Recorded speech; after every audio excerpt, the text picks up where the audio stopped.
हम ब्रह्म।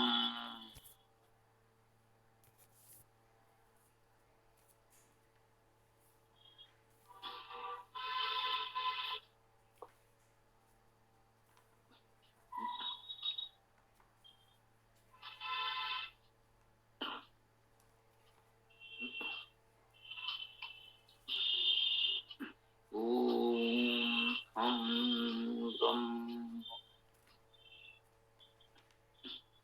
इस सरल संस्कृत कक्षा में कल हम लोगों ने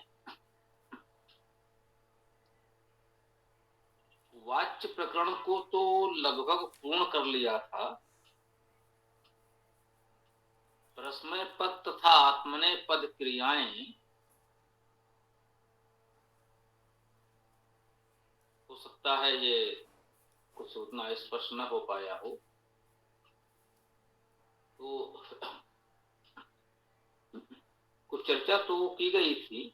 धातुओं से क्रिया रूप बनाने के लिए आपातिक प्रत्यय दो प्रकार के होते हैं। दोनों के अर्थ समान होते हैं। क्रियापदों के इन भेदों को परस्मय पद तथा आत्मनेय पद कहते हैं।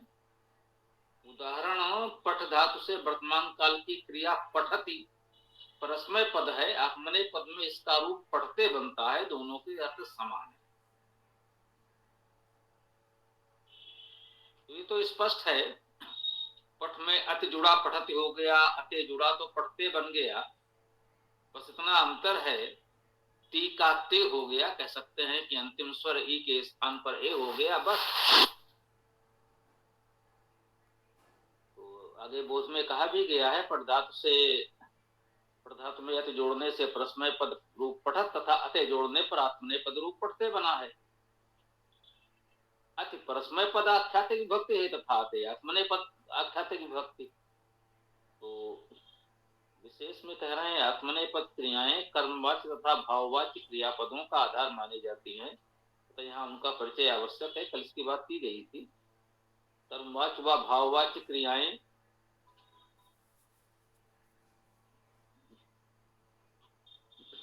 कर्मवाच्य तथा भाववाच्य के क्रिया रूपों का आधार आत्मनेय पद क्रियाएं मानी जाती हैं, परंतु इसमें आत्मनेय पद के सामान्य रूपों के सामान्य धातु में परिवर्तन नहीं होता है। हाँ, इसमें आत्मनेय पद के सामान्य रूपों के समान धातु में परिवर्तन नहीं होता है। इस तरह कर्मवाच्य तथा भाववाच्य के क्रिया रूप बनाना सामान्य आत्मनेय पद रूपों की अपेक्षा सरल है। धातु के बाद या जोड़कर तब कर्मवाच्य तथा भाववाच्य के आस्थापित प्रत्यय लगाते हैं। ये कल हम लोगों ने पढ़ा था।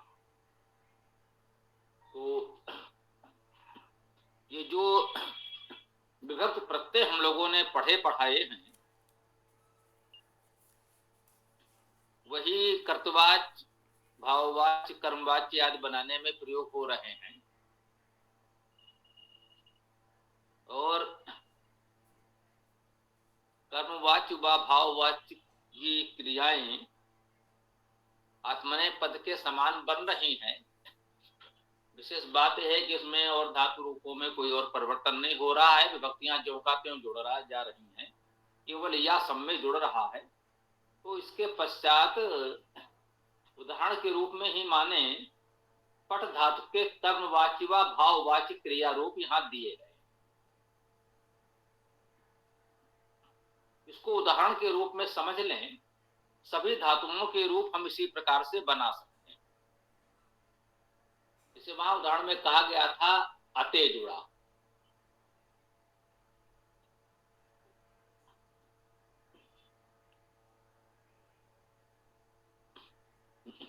परस्मय पद में अति जुड़ा पठती और आत्मनेय पद में अति जुड़ा तो पढ़ते हो गया। इसमें धातु और इस विभक्ति के मध्य एक या आ गया, बस। तो पठते होना चाहिए था, पठते हो गया। तो ये पठते जो बना, ये कर्मवाच्य और भाववाच्य दोनों में प्रयोग होगा।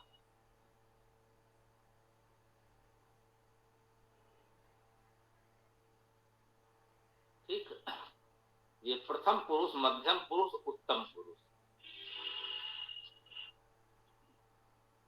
में ये रूप इसमें दे दिए गए हैं, पठ्यते, पठ्येते, पठ्यन्ते।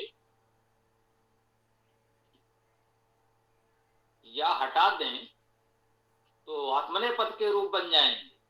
या रहेगा तो ये कर्मवाच्य और भाववाच्य में उपयोग हो जाएगा। तो इससे दोनों का उपयोग हो जा रहा है। लट लकार वर्तमान काल में,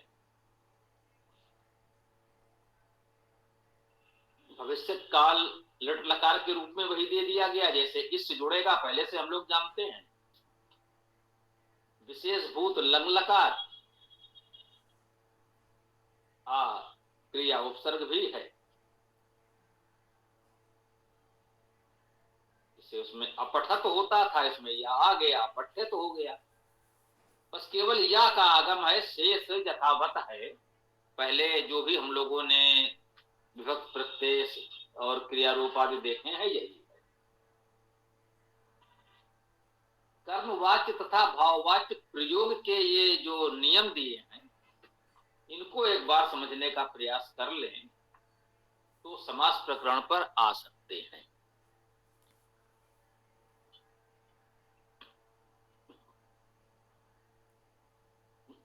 नियम एक, कर्मवाच्य तथा भाववाच्य बनाने के लिए आत्मनेपद सात्विक विभक्ति का आधार लिया जाता है, परंतु दोनों में महत्वपूर्ण अंतर भी है, उसका बोध होना आवश्यक है। अंतर जो है मुख्य रूप से या का है, वो हमने बताया।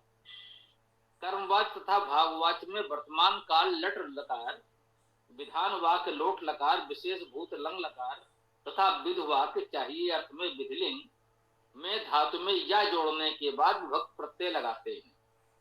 इस प्रकार कर्मवाच्य भाववाच्य में पठ धातु से पढ़ते के स्थानों पर पठ्यते बनता है। यही मुख्य बात है जो दो नियम में यहाँ हमने पढ़ा और इसी को अभी बता रहे थे सहज भाव से।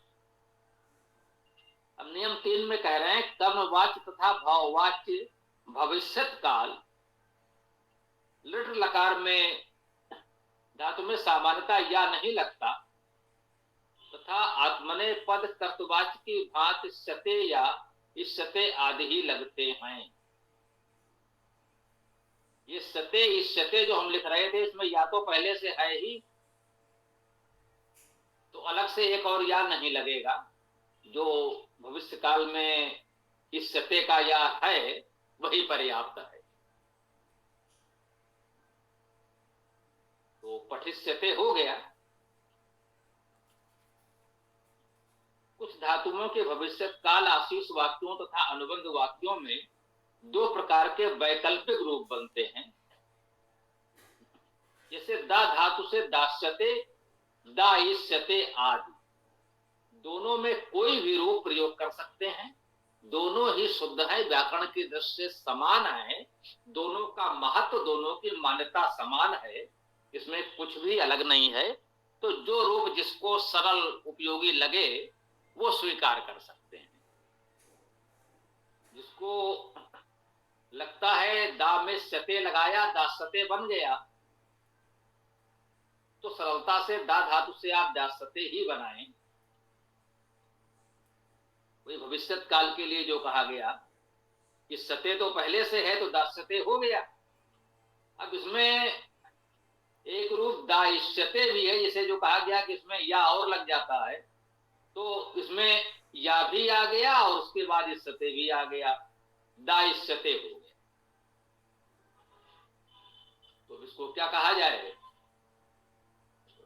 दोनों ही रूप प्रचलन में है, दोनों ही व्याकरण में मान्य है, तो जो उचित लगे, जो जिसको सरल पड़े, जो जिसको जितना अधिक उपयोगी लगे अपना सकते हैं, दोनों ही ठीक हैं। और जो भी हम बोलेंगे दास्यते या दाइष्यते, तो अर्थ भी स्पष्ट रूप से समझ में आ ही रहा है कि भविष्य में देने की बात हो रही है। धातु भी स्पष्ट है देने के अर्थ में, और इष्यते तो दिख ही रहा है भविष्य के रूप में, तो अर्थ भी समझ में आ ही जाएगा। नियम 5, कर्तृवाच्य साधारण वाक्य होता है, उसमें कर्ता मुख्य है और उसमें प्रथमा विभक्ति होती है तथा कर्म में द्वितीय विभक्ति होती है। कर्मवाच्य तथा भाववाच्य में कर्ता को करण के रूप में व्यक्त किया जाता है और उसमें तृतीया विभक्ति लगती है, पहले भी हम लोगों ने जाना है। ये नियम में फिर से संकलित कर लिया गया कि इन नियमों के रूप में आप इस प्रकरण को और सरलता से समझ सकें।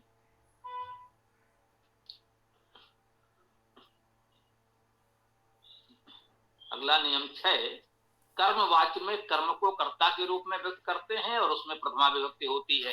ये भी हम लोगों ने प्रारंभ में ही पढ़ा है। भाववाच्य में कर्ता में तृतीया विभक्ति होती है तथा कर्म नहीं होता है।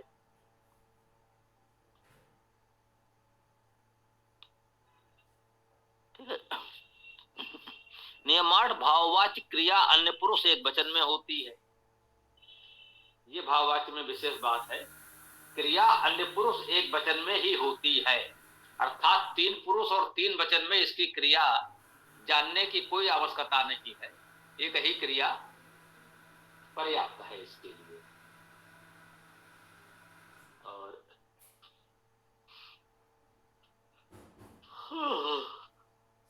नियम 9, कर्मवाच्य तथा भाववाच्य में धातु का वही रूप प्रयोग होता है जो भविष्यत काल में रहता है। कर्तवाच्य में वर्तमान या विधान आदि में धातु का रूप कभी कभी बदल जाता है।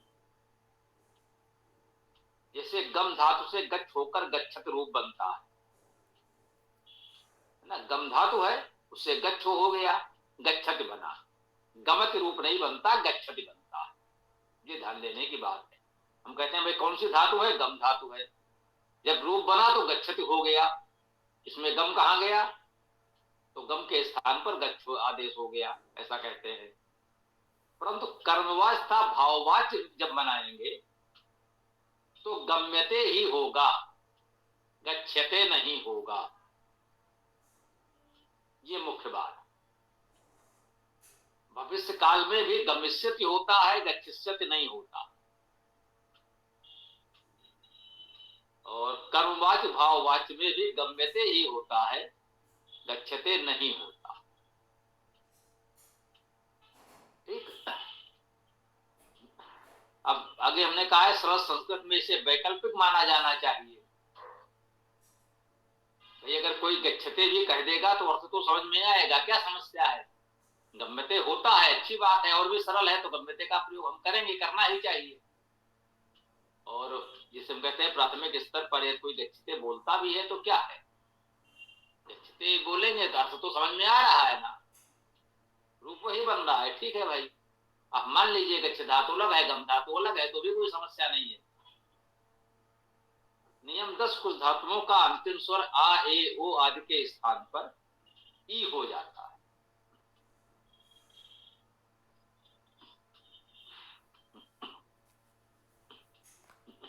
इसको हम यही कह सकते हैं, थोड़ा अभ्यास से जब हम पढ़ेंगे साहित्य को, वेद को, तो ये प्रयोग हमको दिखेंगे और उस रूप में हम समझ जाएंगे। अब इसकी एक सूची बनाई जाए और उस रूप में प्रस्तुत किया जाए तो वही समझ सकते हैं कि हमने भी ये सरलीकरण अपने विद्यार्थी जीवन में स्वयं संस्कृत सीखने के लिए ये सब तरीके अपनाए और आज आपके लिए पूरी पुस्तक, पूरा पाठ्यक्रम तैयार हो गया। तो यदि किसी को लगता है इसको ऐसा कुछ और कर लिया जाए और सरल हो जाएगा तो आप लोग कर सकते हैं, बिल्कुल कर सकते हैं। इसका अगला संस्करण आप लोग कुछ और बातें जोड़ करके कर सकते हैं। जैसे इसमें कहा गया कि अंतिम स्वर आ ए ओ है, उसके स्थान पर ई हो गया।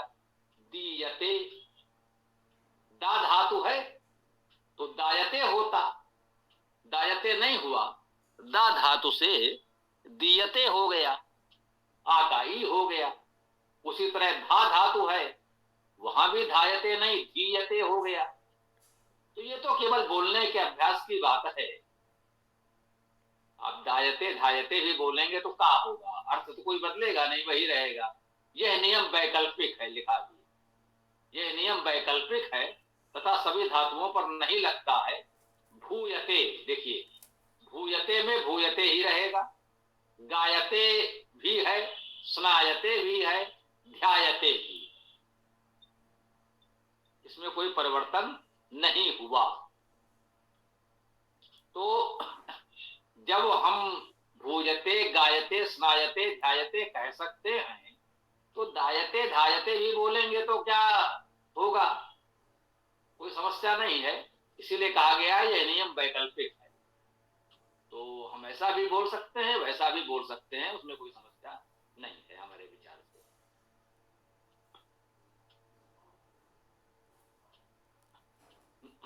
नियम 11, कुछ धातुओं के बीच का पंचम अक्षर या अनुस्वार हटा देने की भी परंपरा है। जी, हमने कहा ये परंपरा है। जिसको लगता हो ये परंपरा ठीक नहीं है तो इसका पालन ना करें। परंपरा को ढोना हम लोग अच्छी बात नहीं मानते। कुछ परंपराएं अच्छी होती हैं जिसका पालन करने से हमको, समाज को लाभ होता है, और कुछ रूढ़ियां परंपराएं हानिकारक होती हैं तो उनका त्याग भी किया जाना चाहिए। जिसे इसमें उदाहरण दिया है वो ऐसा ही है। बंध धातु है बांधना, बंधन होना ना। बंध धातु से बंधन शब्द बनता है, उसका अर्थ आप समझ सकते हैं। बंध का अर्थ है बंधन करना, बंधन होना। अब उसका रूप बन गया बद्धते। बद्धते का अर्थ हुआ बांधता है या बंधता है। अब बध करना मारने के अर्थ में भी लोग हिंसा के अर्थ में लेते हैं, तो वो समस्या उत्पन्न कर सकता है। संस धातु है। संस धातु का क्या अर्थ हुआ? प्रशंसा करना। संस में प्राउपसर्ग लगा तो क्या बना? प्रशंसा, प्रशंसित। संस धातु का अर्थ हो गया प्रशंसा करना। अब इस संस का यदि हमने ये अनुस्वार हटा दिया तो सस्यते बना। सस धातु का अर्थ हो गया काटना, हिंसा करना। इसी से शस्त्र बनता है, तो सस्यते का अर्थ तो हो गया काटता है। अब यदि हम सस्यते बोलेंगे तो सुनने वाला क्या समझेगा? प्रशंसा करता है या हिंसा करता है, और दोनों के अर्थ में कितना अंतर हो जाएगा। तो हम तो यही निवेदन करेंगे कि ऐसे अनर्थ से बचने के लिए यदि हम ये अनुस्वार लगाए रहते, संसते बोलते, तो अधिक ठीक था। क्योंकि संसते से प्रशंसा का अर्थ ही आएगा, काटने का, हिंसा का नहीं आएगा। अब वही कहते हैं बोलचाल में बद्धते, सस्यते इस अर्थ में प्रचलित रहा होगा तो व्याकरणाचार्य भी क्या करें, उन्होंने स्वीकार किया कि भाई ये रूप भी प्रचलित है जिसका अर्थ तो उसी धातु के अनुसार है। जैसे लोग सस्यते बोलते थे प्रशंसा करने के अर्थ में, तो उन्होंने कहा भाई हो सकता है अनुस्वार ही हटा है। तो यही उन्होंने बताया कि सस्यते कहीं कोई बोले या लिखा हुआ मिल जाए सस्यते, तो आप मान ले उसका अर्थ प्रशंसा भी हो सकता है, केवल काटना या हिंसा नहीं होगा। भाई प्रथम दृष्टि में तो सस्यते का अर्थ हम काटना या हिंसा ही मानेंगे। सस धातु का अर्थ तो वही होता है, सस धातु से सस्यते बनेगा, बिल्कुल ठीक है। परंतु ये बताया गया कि इधर भी ध्यान दें कि अनुस्वार हटाकर भी लोग रूप बना लेते हैं, तो सस्यते में संसते का अर्थ भी ग्रहण कर लें। ध्यातव्य पंचम अक्षर या अनुस्वार हटाने का यह प्रयोग उचित नहीं प्रतीत होता है, क्योंकि यह भ्रम उत्पन्न कर सकता है। संस धातु का अर्थ स्तुत करना, प्रशंसा करना है, जबकि सस धातु का अर्थ हिंसा करना है। अतः सस्यते का अर्थ तो हिंसा ही माना जाएगा, और ये समझना कठिन होगा कि सस्यते क्रिया रूप संस धातु से बना है, अतः संसते ही शुद्ध माना जा सकता है। अतः पंचम अक्षर या अनुस्वार के लोप को अपवाद या विकल्प मानना ही उचित है। हो सके तो उसका लोप न करें, हमारा निवेदन तो यही। नियम 12, वैकल्पिक माने गए अनेक आख्यातिक विभक्तियों अथवा लकारों में कर्मवाच्य तथा भाववाच्य की क्रियाएं भी कर्तवाच्य के समान हैं। संस्कृत व्याकरण में उनका उपयोग आवश्यक नहीं। ये प्रकरण हमारा यहाँ पूर्ण हुआ। अच्छा हाँ, विशेष में कुछ बातें और लिखी हैं।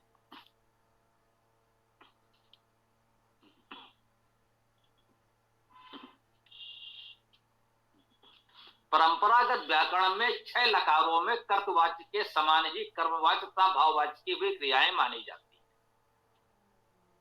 6 लकारों में कर्तवाच्य, कर्मवाच्य, भाववाच्य की क्रियाएं एक समान है। केवल 4 लकारों में उनमें परिवर्तन होता है। अतः मूल लकारों तथा वैकल्पिक लकारों का भेद स्पष्ट है। हम लोगों ने कुछ लकारों को मूल लकार कहा है, कुछ लकारों को वैकल्पिक लकार कहा है। आप कह सकते हैं भाई आप कौन होते हैं ये बांटने वाले?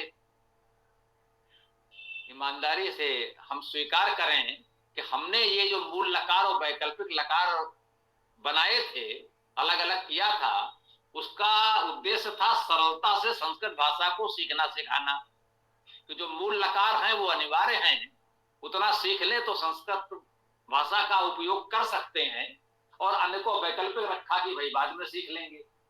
लेकिन यहां तो स्पष्ट बता रहा है कि दोनों में अंतर तो है,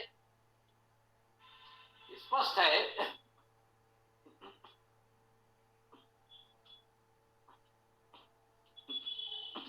उसने कह दिया कि परंपरागत व्याकरण में 6 लकारों में कर्तवाच्य के समान ही कर्मवाच्यता भाववाच्य की क्रियाएं मानी गई।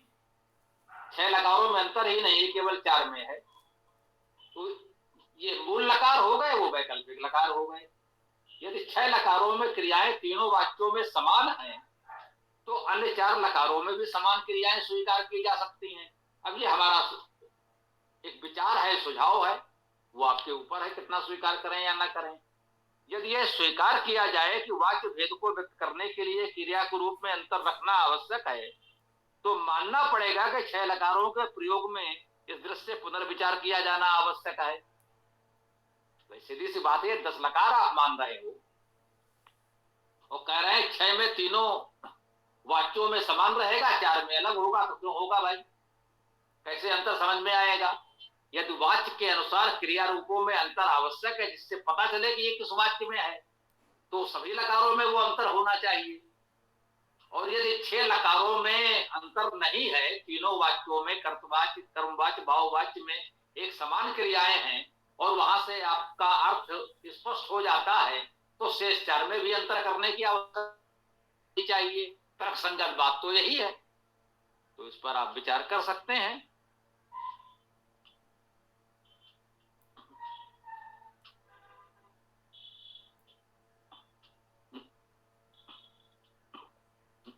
इस विशेष में तीसरी बात ये कही जा रही है कि सरल संस्कृत व्याकरण में वैकल्पिक लकारों का प्रयोग अनिवार्य नहीं है, तथा विकल्प को सर्वत्र स्वीकार करने का नियम अपनाया गया है। अतः ऐसी कोई समस्या नहीं। नियम का सर्वत्र पालन तथा विकल्प को इच्छा के अनुसार मानना सरल संस्कृत व्याकरण में महत्वपूर्ण नियम है। तो यहां से वाच्य प्रकरण एक प्रकार से पूर्ण होता है। कल हम लोग समास प्रकरण पर विचार करेंगे।